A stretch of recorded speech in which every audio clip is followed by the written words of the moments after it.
Jean de Vesle, souvenez-vous. Il était une fois ici une sorcière, oui, une sorcière. Ça s'est passé il y a tout juste 430 ans. En ce temps-là, l'Église dirige tout. Mais depuis des dizaines d'années, elle est chahutée par les protestants. 15 ans plus tôt, c'est le massacre de la Saint-Barthélemy. En fait, tout ça a commencé bien avant, avec la chasse aux hérétiques. En 1585, le pape voit la science déborder sur son dogme et les femmes devenir toujours plus indépendantes. Ce ne peut être que l'œuvre de Satan. Il ordonne la chasse aux possédés du démon et aux sorcières. Un possédé du démon est en apparence comme vous et moi. Mais il a des comportements suspects, des pouvoirs que nous n'avons pas. Et surtout, il peut transmettre son mal à d'autres, par simple contact ou par magie. Toute personne doit, vous devez, dénoncer un possédé du démon. C'est un danger pire que la peste pour l'humanité. Les personnes atteintes conduisent chacun vers l'enfer. Il n'y a qu'une façon de faire pour s'en débarrasser, c'est de les brûler vivantes, et ainsi brûler le démon qui les habite. Toutefois, afin d'être sûr que la personne soupçonnée est bien sous l'influence de Satan, la haute autorité religieuse a élaboré un test, le jugement de Dieu. Il faut jeter à l'eau le suspect dévêtu, pieds et poings liés, et s'il remonte pour retrouver la surface, alors on le saisit rapidement pour qu'il ne meure pas noyé, car le démon qui l'habite ne serait pas éliminé. Il y a 2 ans, le pape a émis une bulle pour informer le monde qu'il est confronté à une invasion démoniaque qu'il doit combattre. C'est la chasse aux sorcières. Charles III, duc de Lorraine, ne veut pas laisser aux ecclésiastiques le droit de la condamnation à mort. Le clergé peut juger et excommunier, mais c'est aux tribunaux laïcs de décider de la peine de mort, et sur des faits concrets. Nicolas Rémy, avocat à Mirecourt, est le démonographe attitré du duché de Lorraine. Il deviendra procureur de Lorraine, et il fera brûler plus de 1000 sorcières en 20 ans. Aujourd'hui, 1er juillet 1587 à Vesle, les 2 tribunaux sont présents pour un même procès, ce qui en soi est un modèle, avec une véritable enquête et une recherche réelle de la vérité. Les 200 000 autres sorcières brûlées en Europe n'ont pas toujours eu la chance que cette procédure soit respectée, et souvent, les procès étaient expéditifs. Les abbés de Belchamp, puissante abbaye à 5 km de Vesle, ont missionné Jean Bertrand et André Barisson pour représenter l'ordre religieux à ce procès. Le procureur général de Lorraine étant indisponible, c'est Louis Servin, conseiller du roi de France, qui assure cette fonction. Il militera plus tard pour la suppression du test de l'eau, qui à ses yeux ne constitue pas vraiment une preuve d'envoûtement. À présent, Jean de Vesle, nous voici en l'an de grâce 1587. Nous assistons au premier procès de sorcière de Vesle, le procès de Catherine Ruff.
Avis à tous. Le tribunal arrive. Laissez passer.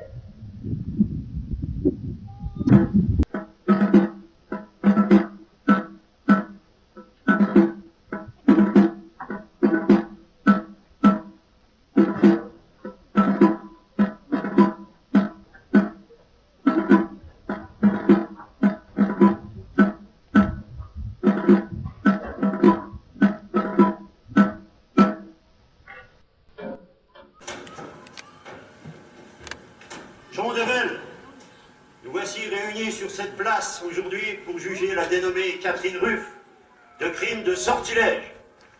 Le démon vous guette, tous, afin de s'emparer de votre esprit.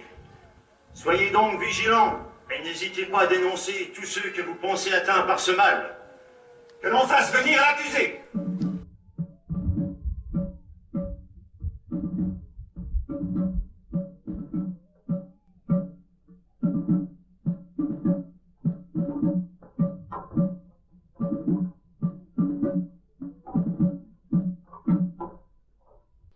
Donnez vos noms, prénoms, âge et profession. Je m'appelle Catherine Ruff. J'ai 32 ans et je suis lavandière. Je n'ai rien fait, on m'accuse de choses que je n'ai pas faites. Vous trompez en m'accusant. Faites la tête. Oh, que nenni! Mon enfant, dites-nous comment Satan vous a possédé. Ce sera instructif pour tous. De savoir comment il s'y est pris. Allons, dites. Mais j'ai rien fait. Vous, non. Mais lui, vous a-t-il touché le front, pincé la joue? Ou est-ce dans votre sommeil qu'il vous a prise? Je ne sais pas, moi. À la bonne heure. Déjà, vous reconnaissez les faits. Pas du tout. Je sais pas même comment je suis. Vous croyez savoir, mon enfant. Mais aujourd'hui, vous n'êtes plus sûr de rien. Qu'est-ce que j'ai fait? Les faits sont les suivants. Vous avez empoisonné un homme et il est mort. Vous pénétrez dans les habitations en usant de sortilèges et vous allez au sabbat. Mais c'est faux. Attrapez-la. On l'attache au poteau. Ne perdons plus de temps. Passons au témoignage. Faites venir les premiers témoins. J'ai enregistré plusieurs témoignages, mais il serait bon de savoir comment s'est déroulé le test de l'eau. Que ceux qui ont participé au test de l'eau s'approchent.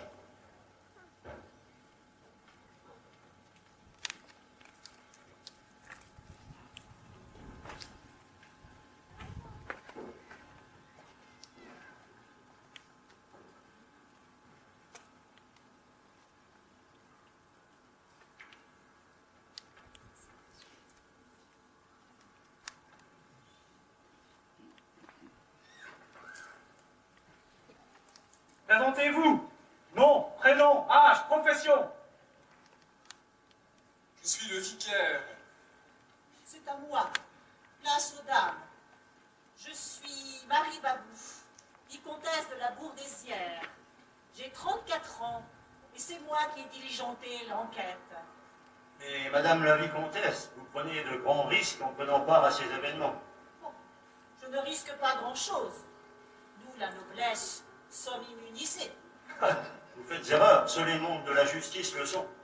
Je croyais. Et vous autres, présentez-vous.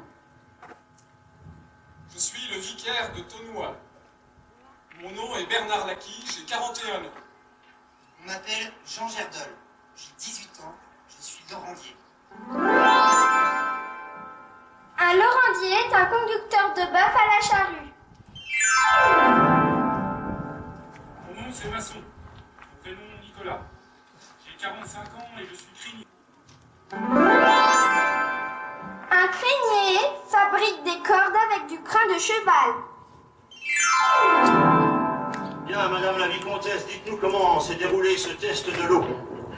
Si je peux me permettre, c'est moi qui ai instruit le test. Nous sommes allés chercher la dite accusée qui était enfermée chez elle. Elle ne vous a pas touché, j'espère.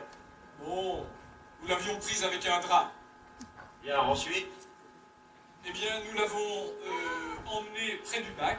Là, il y a un trou d'eau de plus de 20 pieds de profondeur. Je l'ai déshabillé. Il a fallu que je prenne mon couteau pour lui ouvrir sa robe. Elle vous a touché? Bon,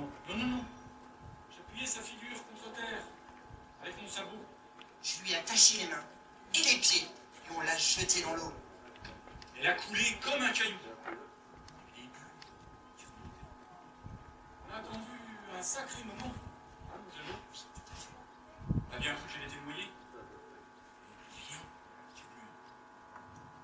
Vous allez en repartir quand tout d'un coup, elle est remontée à la surface en gigotant comme une ablette.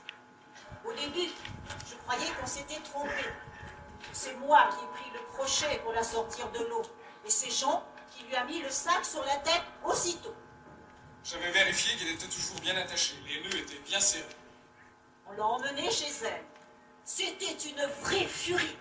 Elle criait, elle se débattait tellement qu'on l'a laissée, sans même la détacher, ni lui enlever le sac. Vous étiez seul ou il y avait des témoins? Tout le village était présent. Tout le monde voulait savoir si c'était une sorcière. Y en a-t-il qui contestaient ou qui voulaient empêcher ça? Je n'en ai pas vu. C'est bien, parce qu'ils seraient eux aussi sous l'emprise du démon. C'est une honte. Vous êtes des assassins. Elle n'a rien fait. Votre nom, qu'avez-vous à dire? Je la connais bien. C'est une gentille fille. Elle ne ferait pas de mal à une mouche. Je ne sais pas pourquoi vous l'accusez, mais vous avez tort. Votre nom, vous semblez être possédé du démon aussi, vous. Vite, garde, attrapez-le. Eh ben alors, les maîtres, ils vont laisser s'échapper. Décidément, ce village tombe dans la décadence, vous côtoyez le diable. Jean Devel, il faut réagir ou ça sera pire. N'hésitez pas à dénoncer tous ces sorciers qui vous entourent. Ça suffit. Suspension de séance.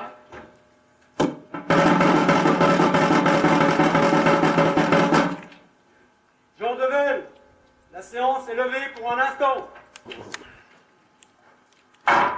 Parbleu, ma chérie, que nous arrive-t-il? Reste pas là, tu vas te faire prendre. Ma chérie, ton visage est meurtri. Je vais te sortir de ce mauvais pas. Ah, je t'assure, du plus profond de mon cœur, que j'ai pour toi une estime incroyable. Je tiens à toi plus que tout au monde. Ne me laisse pas. Bats-toi pour sortir de ce mauvais pas. Vous vous moquez de moi. Je vous avais promis à Marie-Christine, la fille de ma femme de chambre. Mais mon cœur va à Catherine, pas à vos affaires. Dans la vie, les affaires passent avant l'amour. Tu me flattes. Est-ce que tu veux me dire par là que j'ai tort de croire que tout est perdu? Je ne dis pas ça, mais quel besoin si pressant as-tu de vouloir nous quitter? Oh, mais moi je t'aime, moi. Nous serons heureux ensemble. Vous êtes gentil, laissez-le tranquille. Je ne suis pas encore morte. Toi, avec tes sortilèges, tu l'as envoûté. Depuis toujours, c'est à moi qu'il est promis. C'est moi qui l'aime. Plus pour longtemps. Les hommes ont assez tourné autour de vous. Puis-je empêcher les gens de me trouver aimable? Et lorsque pour me voir, ils font 1000 efforts, dois-je prendre un bâton et les mettre dehors? Je sais que vos charmes vous suivent partout. Et que vous savez les retenir par bien d'autres façons, une fois qu'ils sont dans vos griffes. Et vos douceurs offertes, à qui baisse la garde, achèvent de les séduire et les fait chavirer. Le trop riant d'espoir que vous leur présentez les retient à jamais. C'est injuste que vous disiez ça de lui. Vous savez bien pourquoi je le ménage. Et que dans mon procès m'a promis de me tirer de là. Nous en sortirons plus fort. C'est un aveu qui a de quoi vous suffire. Mais il y a de fortes chances que vous n'en disiez tout autant à d'autres. Certes, pour votre amant, la fleurette est mignonne et vous me traitez là de gentille personne. Eh bien, j'en suis bien content. Voyez où cela vous mène. Prenez-vous-en à vous-même. Vous avez ici ce que vous méritez. Au débarras. Voulez-vous qu'avec lui, je vous fasse un arrangement en commun? Vous avez des regards qui ne me plaisent pas. Enfin, quoi qu'il en soit, et sur quoi qu'on se fonde, vous faites souffrir tout le monde. Votre place est bien là. Parbleu, s'il y a des discours pour ne rien dire, je viens d'en entendre un des plus fatigants. Madame, voulez-vous que je parle net? Je n'aime pas vos façons d'agir. Voyant Catherine ainsi jugée, je me fais de la bile. Votre intelligence, madame, devrait comprendre que ce n'est pas la raison qui règle l'amour. Jean Devel, le tribunal est de retour. Reprenez vos places.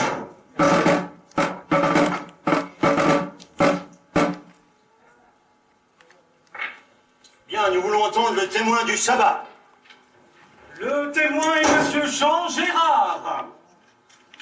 Ah oui, il est sourd. Monsieur Jean Gérard.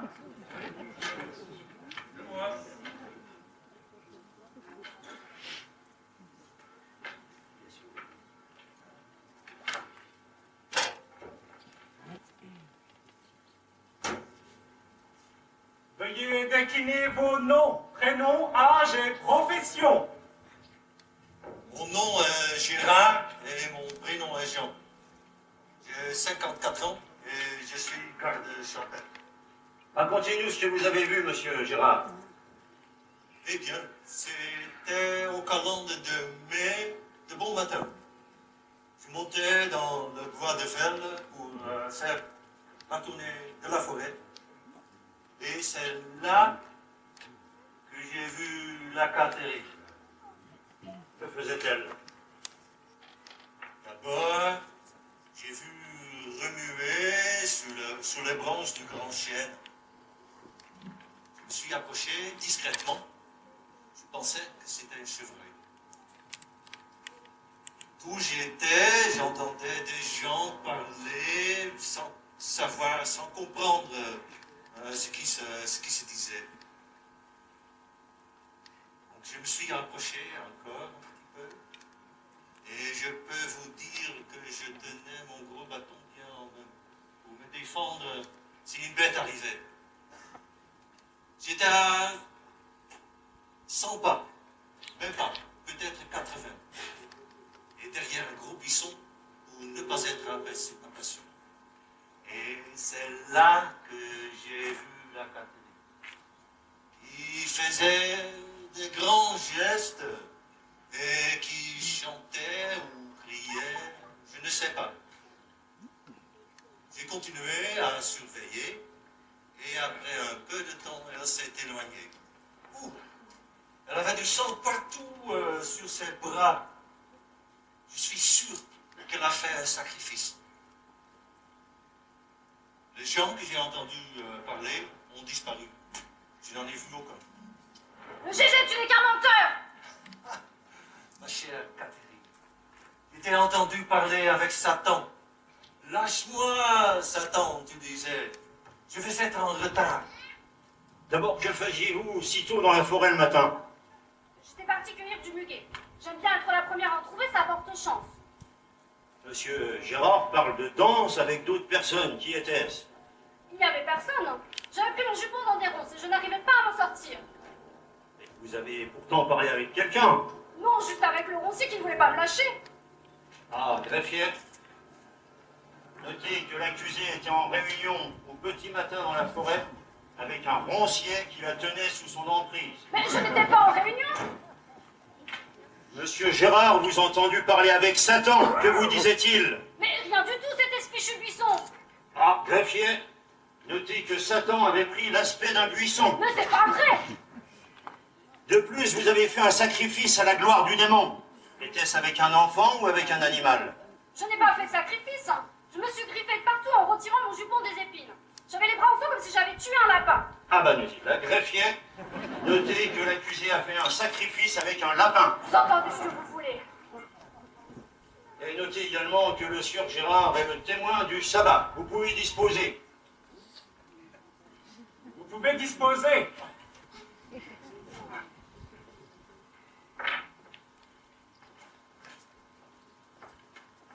Alors maintenant, on voudrait entendre les témoins du blasphème. Parce qu'il y a eu blasphème.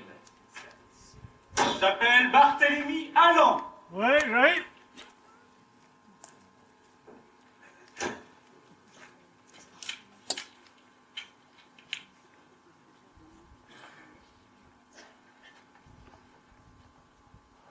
Veuillez nous dire vos noms, prénoms, âge et profession. Je m'appelle Allan. Mon prénom c'est Barthélemy. J'ai 33 ans et je suis moulinier chez la Haxe au Grand Moulin de Tonois. Un moulinier, c'est un meunier. Vous nous avez dit lors de notre enquête, sieur Allan, que vous avez entendu l'accusé proférer des blasphèmes. Pouvez-vous nous raconter? Vous m'avez demandé de dire quelque chose sur elle. Comme je ne savais pas quoi raconter, j'ai dit qu'elle a blasphémé. Bien, bah dites-nous voir ces blasphèmes. Oh non! Parce que là, c'est moi qui les dirai. Attendez, vous êtes en présence des plus hautes autorités de l'Église. En plus, c'est pour une raison de justice, il ne vous arrivera rien. Et frère Simon, ici présent, vous absoluera sur le champ. Ah bon? Oui, allez, dites-nous ces blasphèmes. Eh bien, c'était l'autre jour, quand j'ai été acheter mon poisson auprès du charmant Cloudin. Il était au milieu de la Moselle avec sa barque. En attendant qu'il revienne, je me suis assis sous le ponton. Bon, bah, que disait-il? C'est là que j'ai entendu la Catherine. Elle disait, avec une vie comme ça, Dieu n'a qu'à les faire pendre. Mais attendez, vous êtes sûr de ces paroles? Ah oui, et je les dirai plus. Je les ai déjà oubliées. C'est vous qui m'avez obligé de les dire. Ce n'est pas de moi. Vous avez vraiment dit ça? Je ne sais plus. Vous savez, la vie n'est pas toujours facile. Hein. Les mots, ça échappe. Hein. Allez-y, mon frère. Je vous absous aussitôt de tous les mots prononcés. Bien, l'autre jour, elle passait avec ses lessiveuses de Jean-Chal. Elle criait au Claude Méchy, le petit Laurandier qui est... Le petit jeune qui est Laurandier chez Jean Hab. Elle lui disait qu'elle irait à la messe tous les dimanches si le petit Jésus lui frictionnait le dos de temps en temps quand elle a mal.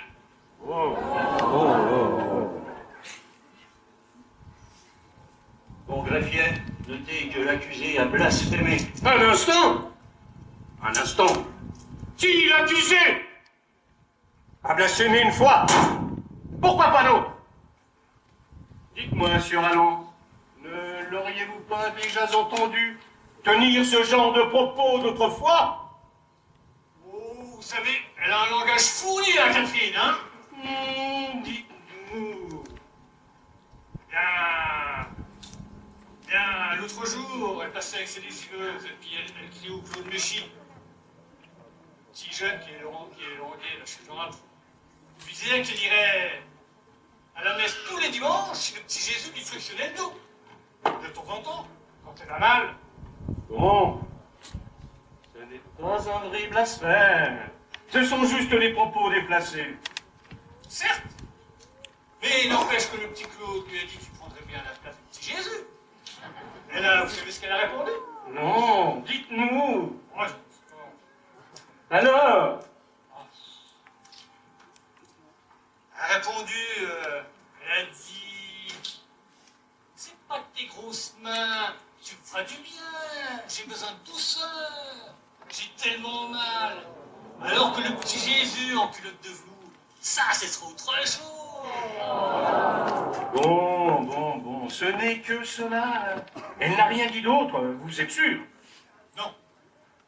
Après, ils sont partis au lavoir qui est dans la rivière. Et là, il lui a peut-être frotté le dos, je ne sais pas, mais j'y étais pas, je n'ai pas vu. C'est tout? Non. L'autre jour, on a été biner des betteraves chez la Ségolène Vautrin. La moitié du village était présent parce que paye bien. Et c'est là qu'elle nous en a dit des bonnes. C'est-tu pas qu'elle nous a raconté tout ce qu'un jeune homme devait savoir dans le détail. Elle nous a parlé de choses, de bonnes femmes, que je n'y comprenais rien du tout. Ensuite, elle nous a parlé de la lune, avec des cycles, que même le bon Dieu ne retrouvait pas ses petits. Et elle nous a dit, et là, tout le monde faisait semblant de ne pas entendre, mais je peux vous dire qu'on tendait tous l'oreille. Hein. Elle nous a dit qu'avant la fête de Dieu, son Jean la ferait grimper au ciel. Bon, c'est bon. Elle ment. Ou alors, c'est un blasphème. C'est bon. Nous en savons assez sur les comportements de l'accusé. Sur ma langue, vous pouvez disposer. Bien, on appelle les témoins pour le vol, s'il vous plaît. Alors j'appelle le sieur Denis Vautrin.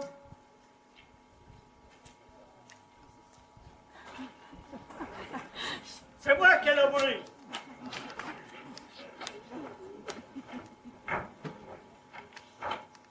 Veuillez nous dire vos noms, prénoms, âge et profession. Mon nom c'est Vautrin, mon prénom c'est Denis, j'ai 51 ans et je suis vigneron. C'est elle qui m'a volé. Oui, bah racontez-nous, monsieur Vautrin, ce qui vous est arrivé. C'est le deuxième dimanche de juin, j'étais parti taquiner le bougeon avec mon ami de monte, Saint-Nicolas. J'avais fermé la maison, mais comme il faisait beau et chaud, on avait laissé passer un peu d'air.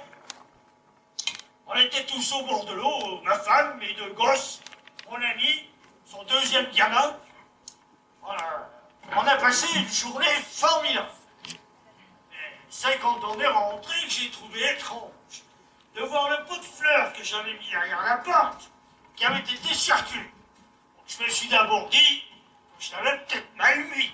Bon, mais qu'est-ce qu'on vous a volé? J'y viens. J'ai une cassette où je mets mes papiers importants.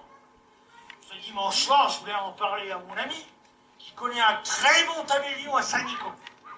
Parce que je voulais lui vendre un bout de vigne que j'ai au-dessus de la côte. Je continuerai à m'en occuper, mais ça lui fera un peu de vin de sa vigne. Et la typoque, je me suis rappelé tout d'un coup que l'autre jeudi, la Catherine, elle était venue chez nous pour apporter un remède à mon gamin qui avait mal la tête. Oh, elle est restée un moment à la maison toute seule avec lui. C'est là qu'elle a pris la cassette, j'en suis certain. Vous l'avez vu? Non, mais il n'y a personne d'autre de chez nous, alors ça ne peut être qu'elle. Ça a été une voleuse. Ventre cinglé, corne gidouille, je n'ai rien volé chez toi. Vous guérissez les malades? Il faut bien, le pauvre gosse avait tellement mal. Bon, revenons au vol. Y a-t-il eu un témoin? Ah oui, mon ami en est témoin. Faites venir l'ami. Allez, viens, il veut entendre ta version.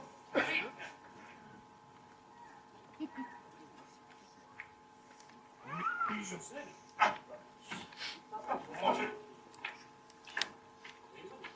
Voilà, présentez-vous. Nom, prénom, âge, profession. Mon nom c'est Réveillé, mon prénom c'est Demanche, j'ai 54 ans et je suis tailleur d'habits à Saint-Nicolas. Sur votre âme, je le connais depuis le régiment à Blamont. On a été 6 ans ensemble comme volontaires. Alors, vous comprenez? Oui, je comprends bien, mais dites-nous ce qui prouve que votre ami s'est fait voler la cassette. Ah, sa cassette, il me l'a montré plusieurs fois par le passé. Dedans, il y mettait tous les papiers de famille, ses actes de propriété, tous les papiers importants. Mais il ne mettait pas d'argent. Ah, s'il ne mettait pas d'argent, pourquoi l'aurait-il volé? Je ne sais pas, moi, pour attirer quelques profits. Ces titres de propriété, il les tenait de sa grand-mère, une fille piston. Et quand le partage de Belle a été fait, eh bien, c'est un tabellion de Nancy qui a réglé la succession. Alors, s'il ne retrouve plus ses papiers, je ne sais pas comment il va pouvoir faire pour prouver quoi que ce soit. Avez-vous été l'objet de menaces, de demandes d'argent? Absolument pas. N'auriez-vous pas simplement égaré votre cassette? Avez-vous fait des recherches? On a cherché partout, mais c'est elle qui l'a pris, j'en suis certain. Je ne sais pas ce qu'elle va en faire, moi cette sorcière. J'ignorais que tu avais une cassette. Et quand bien même, je ne vois pas pourquoi je pourrais la prendre. Je ne suis pas une voleuse. Greffier, notez qu'au dire de 2 témoins de grande qualité, l'accusé est une voleuse. Sale verrue. Voleuse! Sorcier!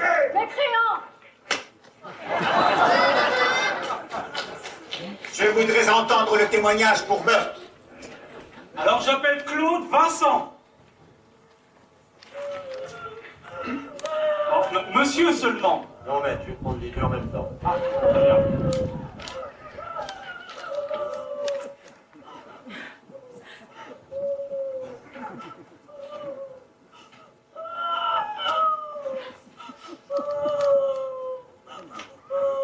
Veuillez décliner vos noms, prénoms, âge et profession. Je m'appelle Vincent. Mais l'un après l'autre. Monsieur d'abord. Je m'appelle Vincent. Mon prénom c'est Claude. J'ai 46 ans et je suis calandeur à Velle dans la maison Thiebaud. Un calandeur est un teinturier. Et vous, madame? Je m'appelle Vincent. Carole, c'est mon prénom. J'ai 38 ans. Je suis braillère. Une braillère confectionne des bérets sorte de pantalons collants. Bien, expliquez-nous les faits, madame Vincent. Elle a tué mon petit Antoine. C'est une accusation terrible. Les textes de loi ne pardonnent pas. Vous l'avez vu? C'était en avril. Mon petit Antoine dormait. Elle est venue dans sa chambre sans qu'on lui demande rien. Et quand elle est repartie, il était mort. Jésus, Marie-Joseph. Il était déjà mort quand je suis arrivée.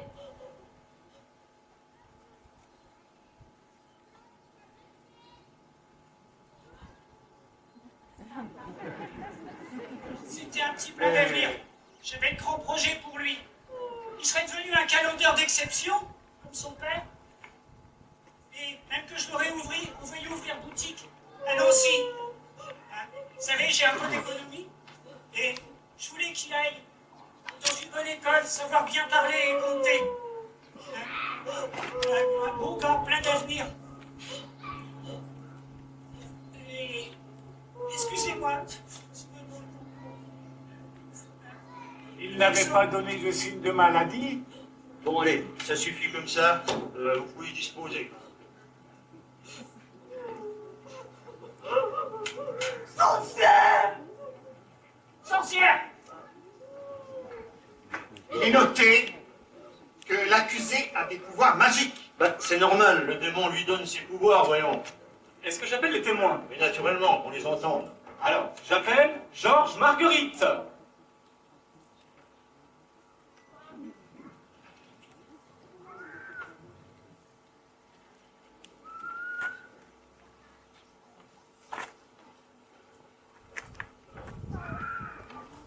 Veuillez vous présenter. Mon nom c'est Georges, je m'appelle Marguerite, j'ai 29 ans et je suis doubletière. Une doubletière réalise des blanchets, des capes et des doublures. Bien, vous dites avoir vu l'accusé pratiquer la magie. Racontez-nous un peu. Oui, en effet, l'autre fois, mon chien était pratiquement crevé. Hein, on avait du mal à l'emmettre sur ses pieds. C'est pas... Elle s'est approchée de lui et elle lui a donné je ne sais quoi. Et en un instant, elle s'est remise sur ses pieds, sur ses pattes. C'est pas de la magie, ça? Bah, disons qu'elle a soigné votre toutou, un point c'est tout. Non, elle sait également faire pousser des salades.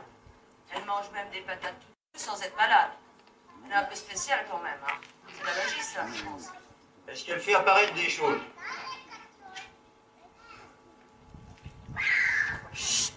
Avez-vous vu quelque chose? Quand j'ai fini de tirer du lait, elle s'approche de moi, elle me dit qu'il y en a encore. Je lui réponds que non, et elle me dit encore, si j'en tire une casserole, c'est pour moi. Et effectivement, elle en tire une casserole. Encore une fois, c'est de la magie, ça. D'accord. Faites venir le témoin suivant. Alors, j'appelle Simon Pasquet. Ah oui. On vous attend.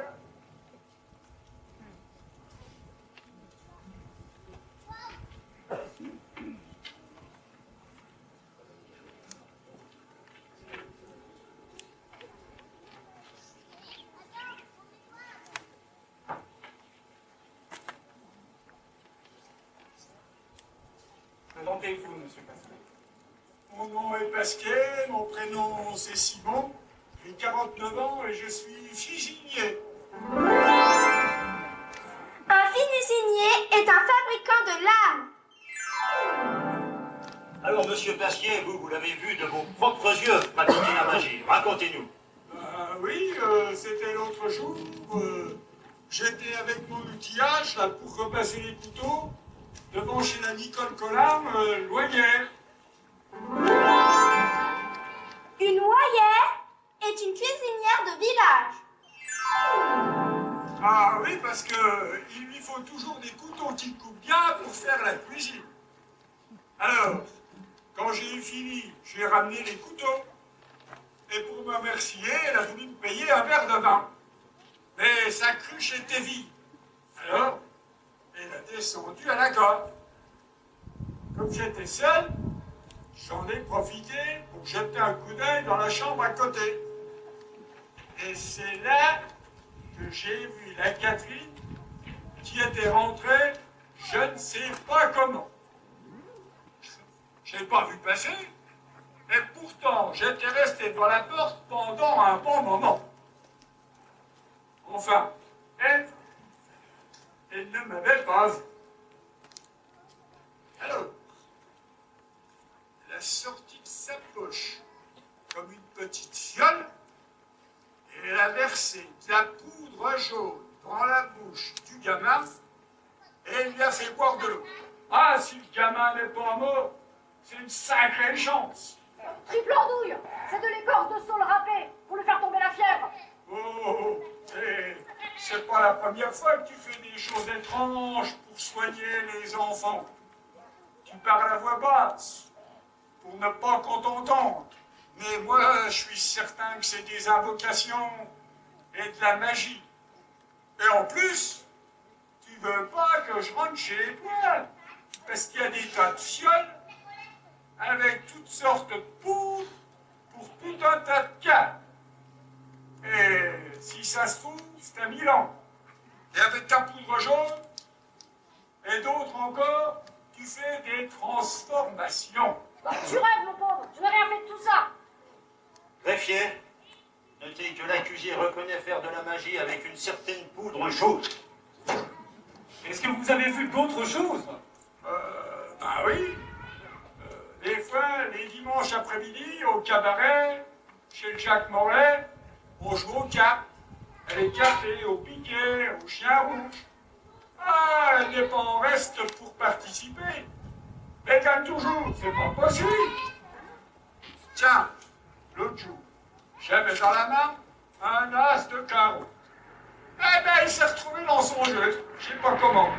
C'est pas de la magie, ça?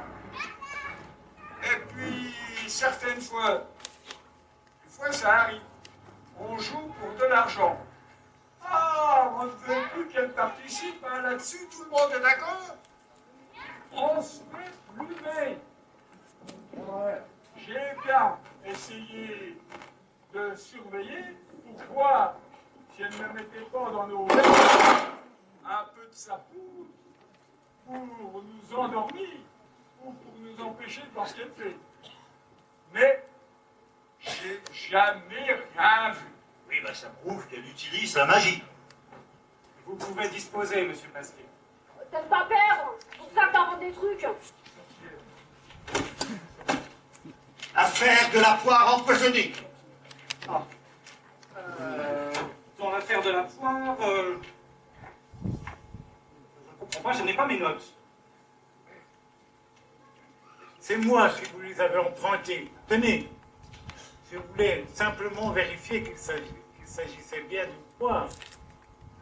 Bon, d'accord. Alors, dans ce cas, j'appelle Demange Lançon et Charmant Claudin. Ouais. Non, mais là, je vais les prendre un par un. D'accord. Bon, alors, dans ces cas-là, tout d'abord, monsieur Demange Lançon.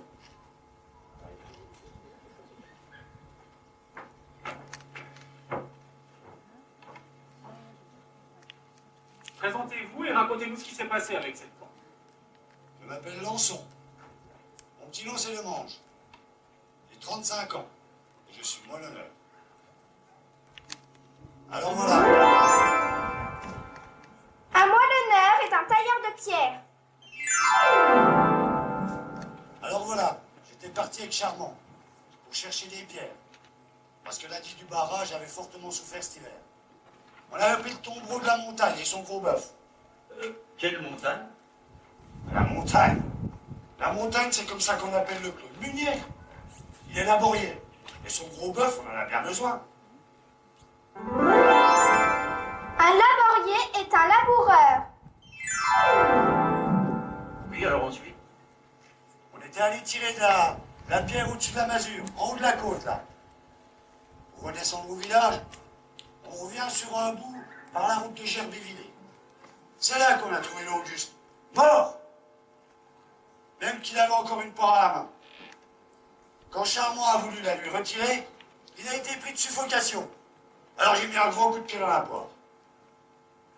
Mais attendez, tout ça ne veut pas dire que c'est l'accusé qui a mis une poire sur la route. Une route? Vous exagérez. Un mauvais chemin, tellement il n'a pas été ferré depuis bien longtemps. Et pourtant, les ferrières sont pas loin. Un chemin ferré est fait avec des pierres capables de résister aux roues en fer. Une verrière est une carrière de pierre à ferrer les routes. Poursuivons. Alors, la poire. Quand le béchamant était un peu mieux, On a décidé de charger l'Auguste sur le tombeau pour le ramener à la maison, chez lui. Il était bien mort. Même qu'on a remarqué un bout de poire coincé au fond de sa gorge. Mais grand Dieu, on n'y a pas touché. Bon, j'insiste sur le point. Pourquoi êtes-vous sûr que c'est l'accusé qui a mis une poire? Mais on est en train de charger des pierres, là. On l'a vu de l'autre côté du fossé. Elle est en train de ramasser un fagot. C'est bien elle! Chancremou! Chancremou? Où veux-tu que je trouve une poire en fin juin? L'Auguste, il s'est étranglé avec je ne sais quoi. Mais ce n'est pas moi qui l'ai empoisonné. Tu n'es qu'une coureuse de rempart! Du calme! C'est bien elle! Du calme! Au lieu d'accuser sans savoir, vous ne pouviez pas faire venir quelqu'un pour savoir ce qu'il a eu, Auguste. Et puis, me ligoter et me jeter à l'eau pour savoir si je suis une sorcière. C'est pire que ce qu'il a eu, Auguste. Pour un peu, je restais au fond. Ça vous aurait avancé à quoi si je m'étais noyé? Heureusement qu'en donnant un coup de pied, j'ai réussi à remonter à la surface. Vous vous rendez compte? Et après ça, vous m'avez attaché et enfermé toute une journée sans que je puisse bouger. Vous êtes des monstres et des idiots. Ça ne t'a pas fait de mal! Allons, avouez que vous avez laissé une poire. Je n'ai pas de poire chez moi. J'avais juste pris un navet préparé. Mais comme il n'était pas bon, je l'ai jeté. Bien, qu'on fasse venir l'autre témoin. Monsieur Charmant, pouvez-vous venir? Vous présenter. Je m'appelle Claudin. Mon prénom c'est Charmant. J'ai 24 ans et je suis pêcheur sous passage du bac. Bien, racontez-nous votre version, monsieur Charmant. Eh bien, c'est comme ce qu'il a dit. La digue du barrage a souffert cet hiver et on ne tient plus le niveau pour le bac. Alors, le syndic nous a demandé de la réparer moyennant finance. Bon, ça on le sait par cœur. Mais ce qui intéresse le tribunal, c'est la poire.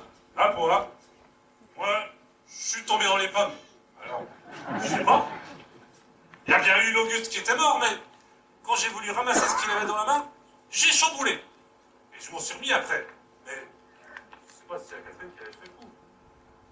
Et du coup, j'ai pas vu si c'était une poire. Eh ben, c'était bien une poire, et l'Auguste, comme vous dites, il est mort en la portant à sa bouche. Peut-on affirmer que l'on trouve des poires en cette saison? Avec les sortilèges! On trouve de tout en toute saison. Alors, pourquoi pas une poire? Ce qui prouve que c'était bien une poire. Hein? Quand on est arrivé au village, je suis allé chercher le curé à Tenois. Il n'était pas là.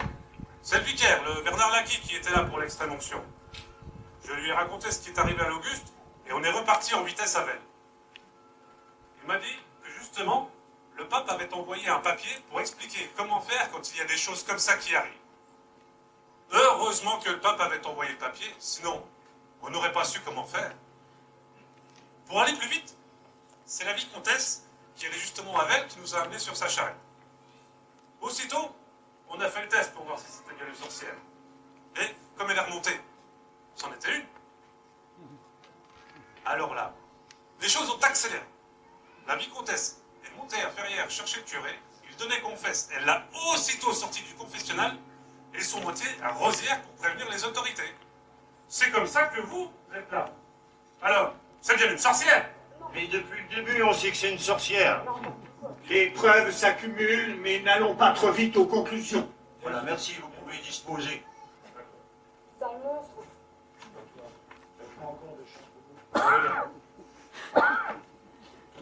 Les témoins suivants, je vous prie. J'appelle Madame Françoise Moreau. J'arrive.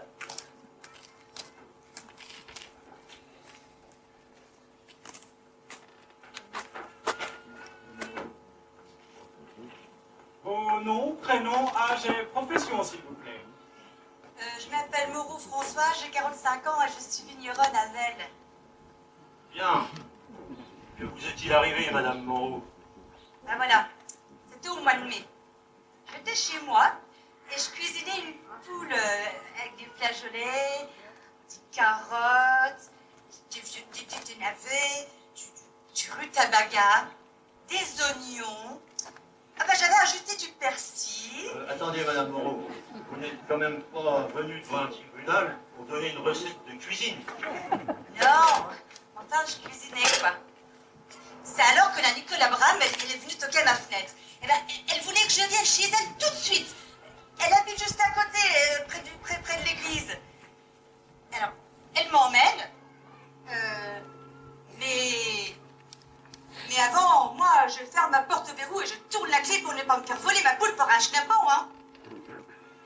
chez elle. Et d'abord, elle veut me faire goûter sa liqueur. Parce qu'elle est comme ça, la Nicole. Il faut toujours goûter ses liqueurs quand on va chez elle. Ben, là, elle me dit qu'on est entré dans sa cave et qu'on lui a pris tout le vin du petit tonneau de vin gris que je lui avais donné. Et ben, on est allé voir. Et le tonneau était vide. Alors, c'est qu'il était lourd. 3 boisseaux dedans. C'est moi qui lui avais apporté 8 jours avant. Elle n'a quand même pas pu tout boire en 8 jours. Ça faisait 60 shopping. Ça aurait fait 7 shopping par jour. Attendez, c'est ça le vol? Non, ça c'est plutôt une disparition. Mais quand on est reparti de la cave, eh ben on est repassé par la cuisine. Là, on a repris un petit verre de liqueur, tout en se demandant comment le tonneau s'était vidé de la cave. Parce que pour quitter la cave, il faut passer par la cuisine.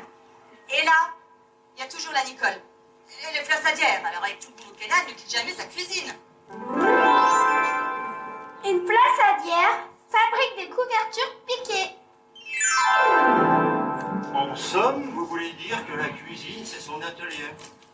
Bon, bah, son atelier, c'est un bien grand mot, hein. Bon, c'est vrai qu'elle n'a qu'une place pour cuisiner, dormir, travailler. Et puis, les gens, ils viennent la voir par la fenêtre pour leur couverture, hein. Et si elle doit sortir, elle n'a qu'une porte à fermer à clé. Alors, vous voyez, personne ne peut rentrer dans sa cave, voler son vin sans qu'elle le sache. Mais quel rapport avec la cuisine? Eh ben, faut que je vous dise. C'est sûrement avec la magie que le tonneau s'est vidé. Tiens, parce qu'après le coup du tonneau, le lendemain, la Nicole, elle est venue me voir.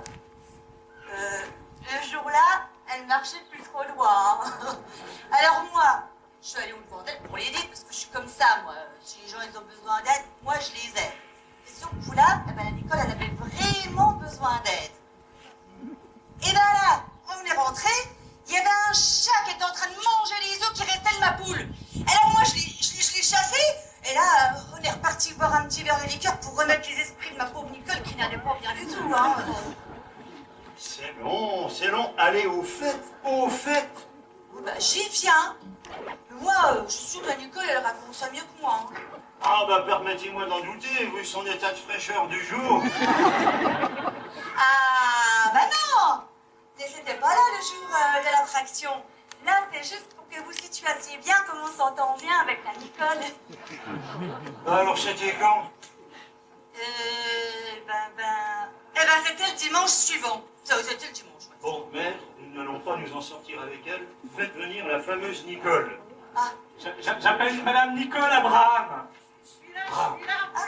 Aidez-nous à comprendre.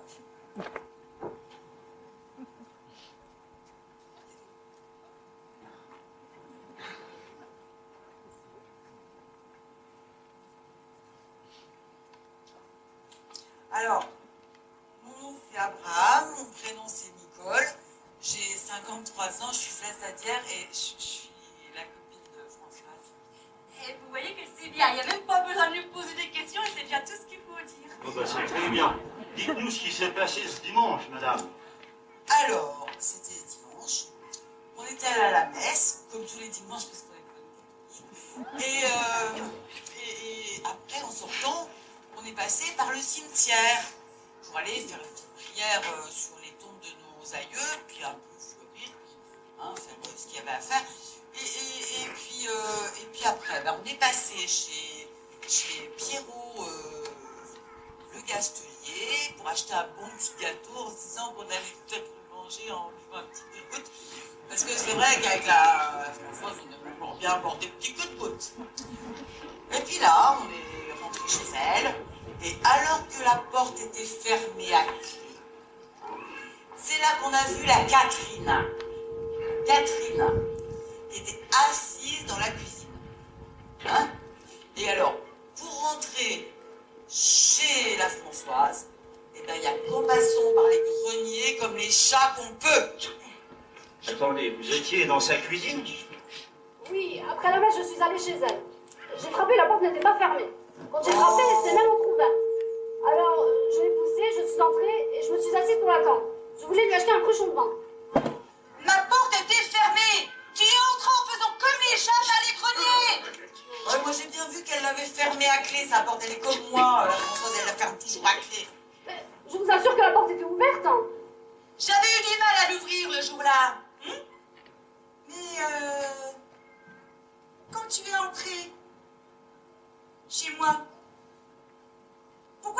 chez moi, hein?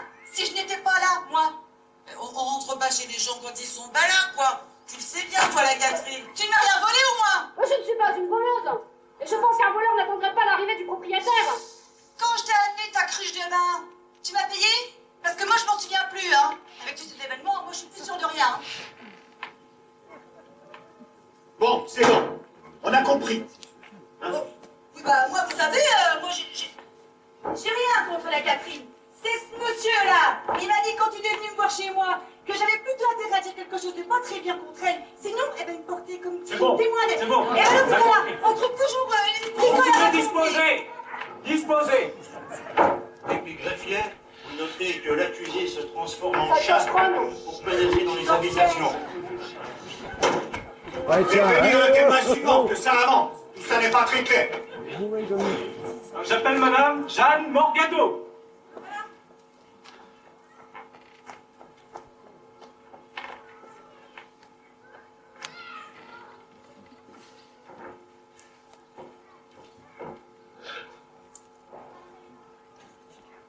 Je me présente. Nom, Morgado. Prénom, Jeanne.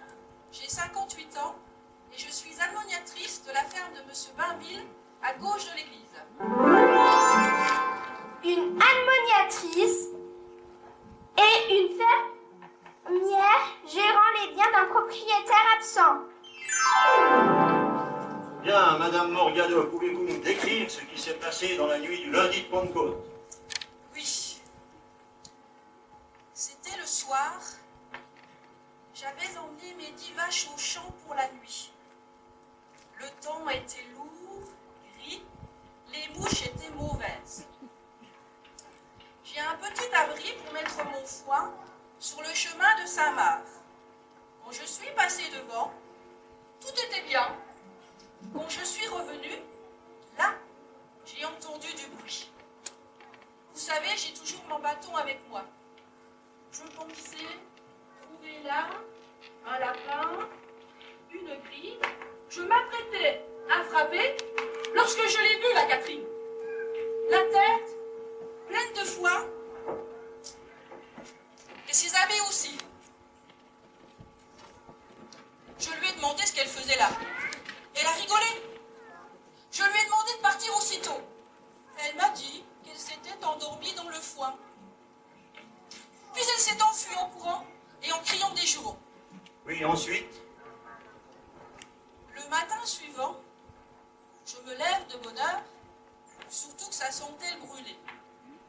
Je vais dehors, voir ce qui se passait, et là, en me regardant, je vois une fumée qui monte vers Saint-Marc. J'ai tout de suite compris que c'était mon abri à foin qui avait brûlé. Comme il est en dehors du village, personne n'a rien remarqué. J'y suis allée aussitôt, mais c'était trop tard. Il ne restait que les murs et un tas de foin tout noir et brûlé. Et ça sentait mauvais. Là, je suis sûre que c'est la Catherine qui a mis le feu à mon abri. Elle a bricolé quelque chose la journée et le feu a pris dans la nuit. Que faisiez-vous sur les lieux du délit? Je ne faisais rien de mal. Il est tombé 3 gouttes de pluie dans l'après-midi. J'ai passé par là, je me suis mise à l'abri et je me suis endormie. Qu'est-ce que vous avez fait pour mettre le feu? On n'a rien fait. Vous savez, ça grange. Tous les jeunes du village y vont pour faire des galipettes. Je ne vois pas pourquoi c'était moi. C'est quand même bien vous que Madame Morgado a vu la veille au soir. Dans la nuit, il y a eu un coup de tonnerre. Ça se trouve, c'était la foudre. La foudre? Mais il y a que vous qui l'ayez entendu, ce coup de tonnerre. Je n'ai pas entendu la foudre. Et personne d'autre dans le village, d'ailleurs. Demandez voir aux Georges Souja et à la Berthe Poisson se sont pas toujours fourrés dans le foin, ces deux-là. Et puis, il n'y a pas que. Tous les jeunes y vont pour passer du bon temps. Moi, je me suis juste mise à l'abri. Oui, il serait bon de savoir, Madame Morgado, si vous avez vu l'accusé mettre le feu à votre grange.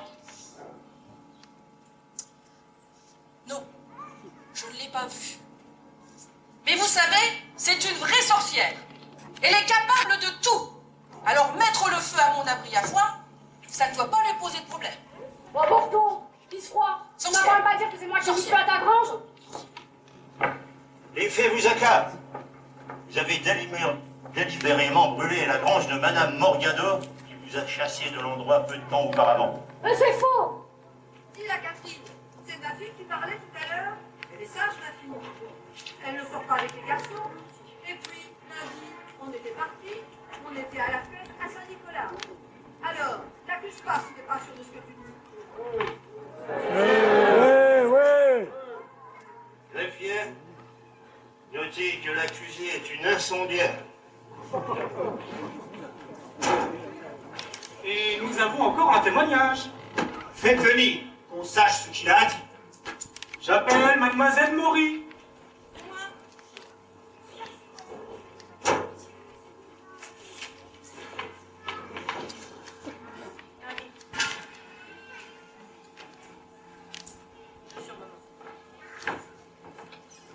Bien, Mademoiselle Maury. Vous avez dit que l'accusé avait des comportements étranges. Pouvez-vous nous dire de quoi s'agit-il? Oui. Je m'appelle Maury, Marie-Christine. Je suis la fille d'Antoinette, la femme de chambre de Madame la Vicomtesse de la Bourg-des-Sières à Tonois. J'ai 17 ans et pour l'instant, je suis gardeuse d'oie au château. J'ai dit qu'elle avait des comportements étranges parce qu'elle m'a pris mon Jean. C'est tout? Oui, mais pas que. L'autre jour, quand elle lavait mon linge dans la Moselle, eh bien, elle parlait au canard. C'est étrange, ça? Oui, ce qui est encore plus étrange, c'est que les canards lui répondaient. Et vous avez entendu leur conversation? Vous pouvez nous dire de quoi ils parlaient? Non, je ne sais pas, j'étais pas assez près pour comprendre. Alors ça n'a aucune importance. Si, je sais. Elle disait au canard de partir chercher Jean, elle a expliqué où il était, et un canard s'est envolé pour y aller. Mais c'est pas sérieux. Oh. Ben, une autre fois, c'était à la messe du dimanche de Pâques. Elle était devant moi, à 2 rangs devant, et quand monsieur le curé a eu fini son sermon, elle a tendu la main, bougé les doigts comme ça, elle a fait tomber un caillou sur la tête de monsieur le curé. Ça, c'est un comportement qui n'est pas normal, de faire tomber des cailloux sur la tête des gens. De la roupie de Sansonnet! C'est de la roupie de Sansonnet! Tu n'as rien à dire contre moi. Lorsque j'ai tendu la main, c'est parce que je voyais le morceau de pierre qui allait tomber. Je voulais prévenir, c'est tout, mais j'en ai pas eu le temps. Bien, mademoiselle, vous avez autre chose? Tout est étrange avec elle. Elle guérit les enfants, elle parle avec les bêtes, elle fait pousser des choses qu'on ne connaît même pas. Tout, je vous dis, tout est étrange avec elle. C'est une sorcière, qu'elle disparaisse. Vipère! Vous pouvez disposer. Greffier? Sorcière. Vipère. Nous ne retiendrons pas les comportements étranges, c'est un peu faire. Il n'y a plus de témoins. Je vous propose d'aller délibérer.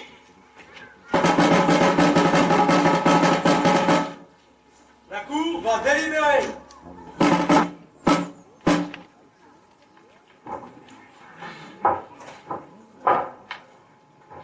Ma fille, voilà où ça mène, de jouer les fortes têtes. Depuis que tu es au village, tu ne cesses de dresser tous les habitants contre moi. Il faut savoir qui gagne à la fin. Je ne connaissais personne contre vous. Mais bien, cher frère, et les autres aussi. J'ai écrit à Monseigneur notre évêque pour lui dire ce qui se passe ici. Et Dieu merci, il m'a donné raison. Vous voulez me faire payer les travaux de réparation de l'église? Eh bien, non. L'église vous appartient. Ce sont bien les gens de Vesles qui ont financé cette église en 1352. C'est donc à vous, normalement, de payer. Et maintenant... Certainement pas. Eh, monsieur le curé, c'est nous qui l'a lutté. C'est nous qui sommes dedans. C'est la maison de mon Dieu. C'est à vous à payer. Les créants, ce n'est pas avec ce que tu donnes à la quête que je peux payer grand-chose. Et vous ici, vous qui avez suivi les idées tordues de la Catherine pour me faire payer, vous allez me rembourser. Vous n'allez pas faire construire la sacristie, la voûte c'est pas fondue. La sacristie, mais c'est pour vous. C'est pour ranger le matériel des processions, des cérémonies. Ce sont bien les habitants de Vesle qui ont voulu et fait construire cette sacristie pour avoir de belles fêtes et de belles processions.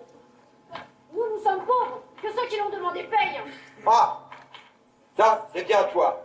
L'église, c'est pour tout le monde, alors que tout le monde paye. Mais pas moi. Heureusement que le Pierre Masson, qui est plastrier, nous a fait les travaux de réparation. Ça n'a coûté que 20 livres. Quand même, vous allez me les rembourser. J'ai pris sur l'argent des quêtes. Ça n'est pas possible. Et vous faites une messe par mois. Comment vous venez à la quête? Ici, c'est prévu 10 messes par an, pas plus. À la rigueur, avec la sacristie, je veux encore bien faire la fête Dieu. Mais ne comptez pas sur moi pour faire les messes de minuit, de Noël ou de Pâques. Je ne viendrai pas. Et si vous ne me rendez pas mes 20 livres, je ne fais plus de messes du tout, juste les enterrements. Quant à toi, la cabine, fais bien attention, car ils ne sont pas commodes, ceux-là. C'est déjà arrivé que ça finissait mal, ces procès. J'ai entendu dire qu'on brûlait les sorcières. Je ne peux pas être brûleur, je ne suis pas une sorcière, je n'ai rien fait.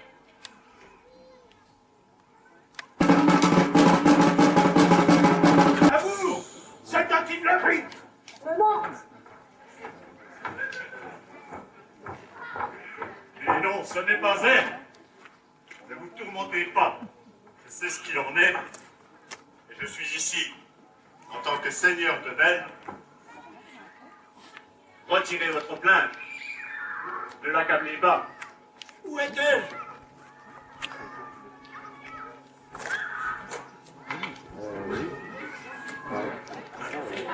Ne vous en faites pas. Elle est en lieu sûr, et ça dépend que de moi de vous la rendre. Dites-moi certaines choses, et je ferai le choix. Ou de le garder, ou de vous la donner.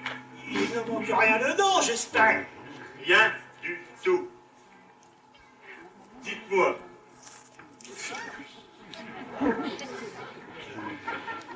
Dites-moi les documents qui sont à l'intérieur de la cassette, et je vous la rendrai.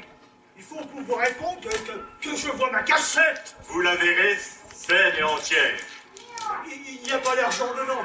Que peut-il en être? C'est une affaire de documents. Votre beau-frère, le sieur Colin, voulait avoir l'assurance que les documents à votre possession, son nom était mentionné.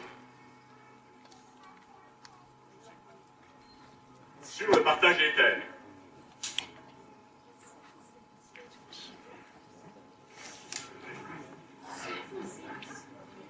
Non, non, non.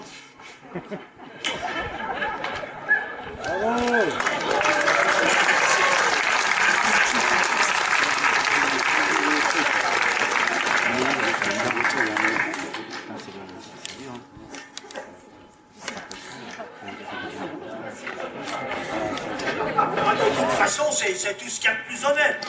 Je lui ai fait un prêt où nous étions d'accord. Si là jamais ne pouvait pas me rembourser, la vigne était à moi. Il n'a pas pu me rembourser 2 fois de suite, donc maintenant, c'est à moi. Ce n'est pas comme cela que l'on procède. Les actes doivent fécher le tabellion. C'est lui qui décide ce qu'il en est. Je vais réécrire. Un tabellion est un notaire. Vous ne pouvez pas vendre cette ligne, mon cher. Elle ne vous appartient pas.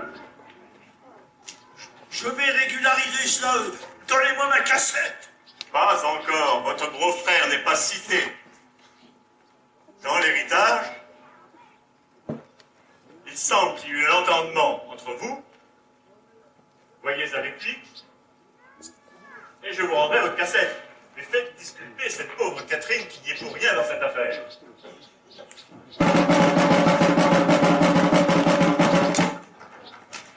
La cour revient, reprenez vos places.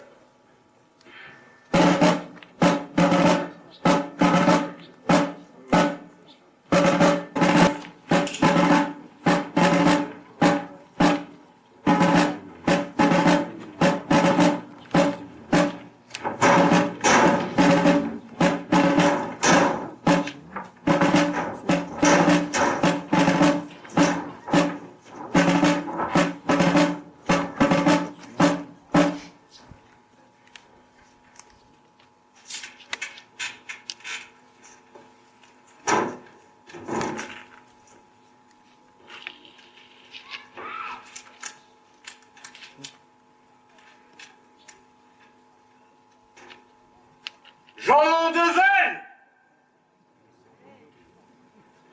La Cour de justice a délibéré. La culpabilité de l'accusé pour crime de sortilège est évidente, compte tenu des témoignages entendus.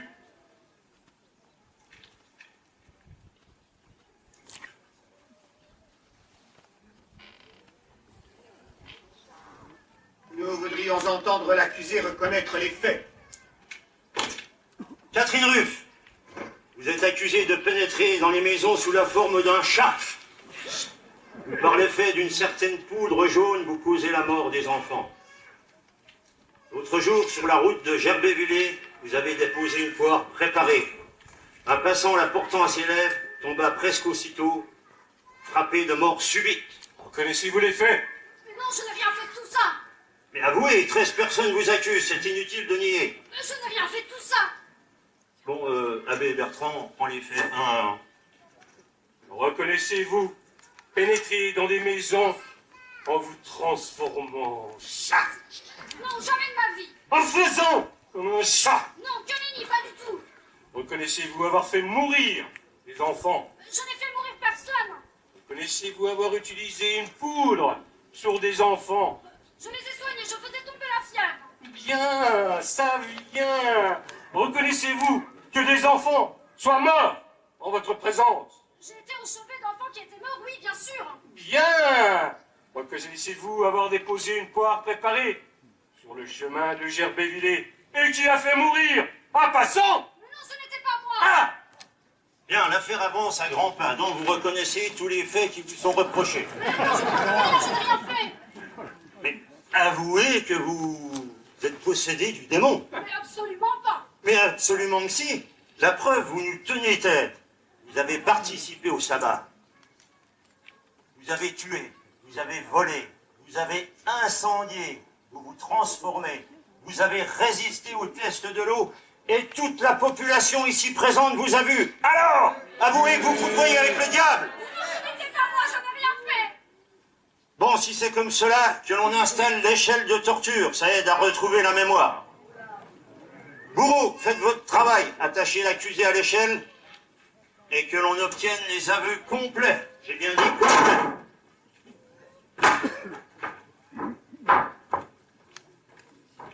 Qu'est-ce que vous faites? C'est quoi ça? Vous allez voir. Vous n'avez pas le droit?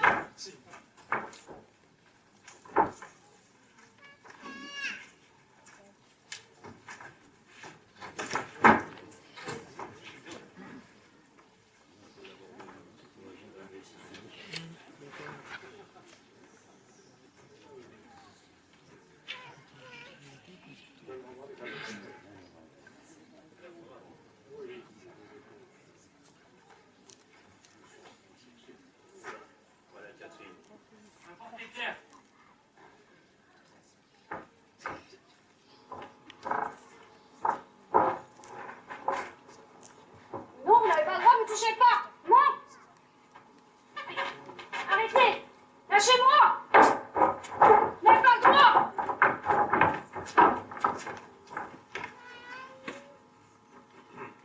Arrêtez.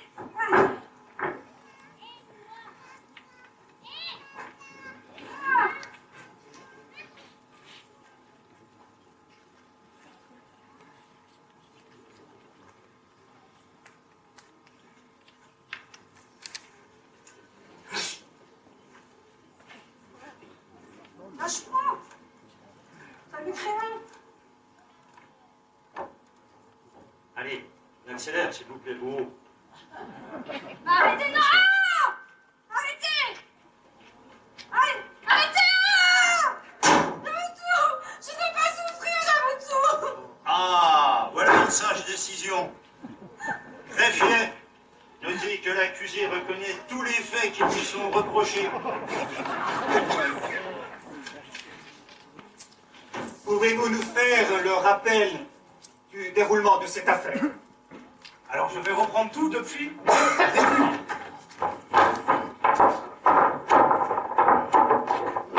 Attachez-la, on sait jamais. 21 juin 1587, la Cour de justice du duché de Lorraine est saisie suite à la plainte de sortilège de la dénommée Catherine Ruff. Celle-ci est arrêtée à son domicile le jour même par 2 agents de la maréchaussée. L'accusée a été informée des chefs d'accusation. Elle a refusé de reconnaître les faits. Le parquet a demandé sa mise sous verrou et aussitôt diligenté une enquête. L'enquête, menée par moi-même, substitut du procureur, m'a conduit à interroger toute la population de Vesles-sur-Moselle, mais également de Thonois pour certaines personnes. Mes hommes et moi avons investigué et recueilli les renseignements nécessaires à l'instruction les 23, 24 et 25 juin dernier, c'est-à-dire avant-hier. J'ai aussitôt communiqué des éléments accablant l'accusé à maître Nicolas Rémy, démonographe de notre bon duc Charles III.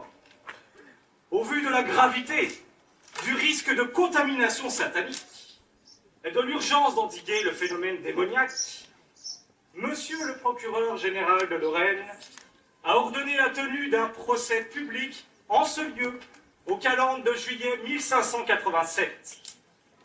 Le tribunal, ainsi formé pour moitié de la justice ducale et pour moitié de la justice ecclésiastique, sous la conduite de maître Nicolas Rémy.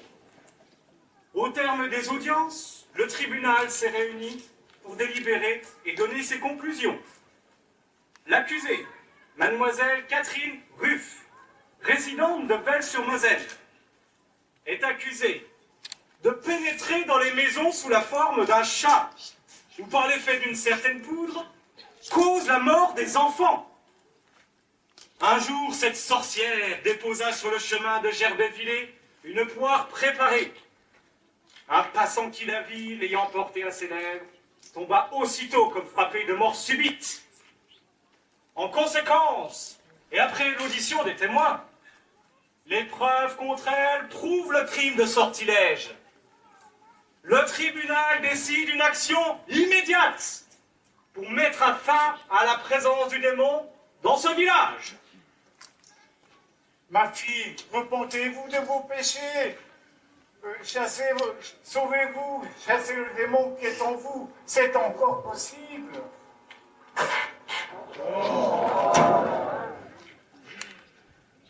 Maître Pape est formel pour supprimer le démon. L'être porteur doit être passé par le feu. Lui seul est purificateur. Bien que l'on prépare le bûcher immédiatement, nous ne quitterons pas cet endroit tant que le démon ne soit arraché de cette créature porteuse du mal et que tout son corps disparaisse sous l'emprise des flammes.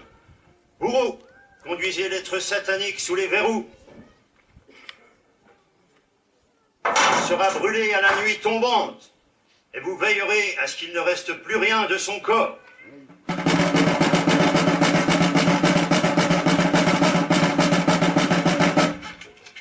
Arrêtez, vous n'avez pas le droit! Je suis innocent! Vous avez tué quelqu'un d'innocent, vous n'avez pas le droit, vous êtes des monstres! Sorcière.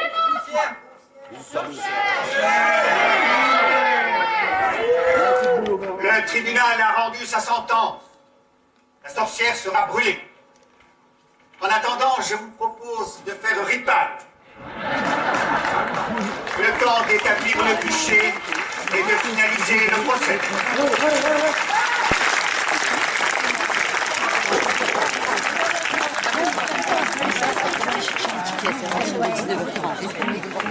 Je vais y aller.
veuillez reculer. Condamné pour crime de sortilège et pour la rue.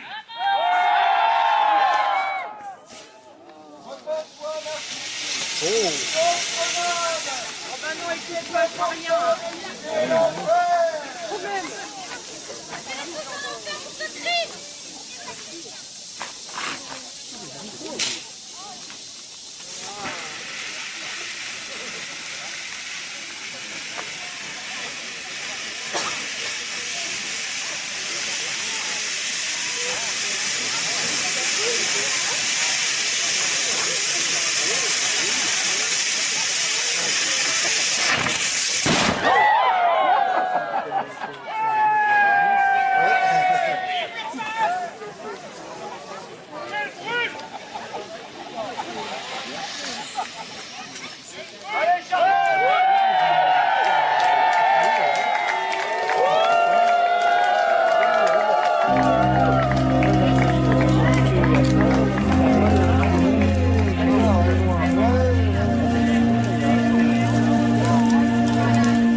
Eh bien, c'est terminé.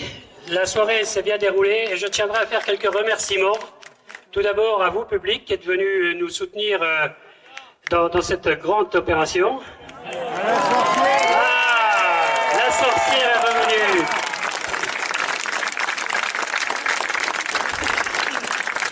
Donc je tiens à vous remercier d'être venu pour cette soirée qui, bon, avec la météo agréable qu'on a eue, a pu se dérouler correctement. Et je voudrais aussi saluer, disons, et remercier grandement les acteurs, les figurants qui étaient là, ainsi que toutes les personnes qui ont gravité autour au point de vue intendance, qui était un boulot relativement énorme. Je tiens aussi féliciter donc les artificiers, les maîtres du feu, puisqu'ils nous ont ravis avec leur spectacle. La sonorisation qui a été au top, on peut dire. Qui j'ai pu oublier, Nicolas qui nous a ravis avec son repas, qui a assuré. Alors, notre metteur en scène qui nous a suivis dans toute cette démarche depuis début mars. Et la sorcière qui a bien voulu se sacrifier pour votre plus grand plaisir. Donc je pense qu'il faut applaudir aussi très fortement la troupe, enfin l'équipe ESV qui me suit régulièrement, et sans elle je ne pourrais rien faire, ce qui serait énorme. Donc Jean-Valérie, bravo, et tu nous as fait quelque chose de très bien, c'était formidable. Voilà, il y a juste une personne qu'on a oublié de remercier, c'est un mec qui est un peu fou, qui a eu l'idée de faire ce spectacle, Alain Réveillé. Bravo.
Comme un enfant aux yeux de lumière.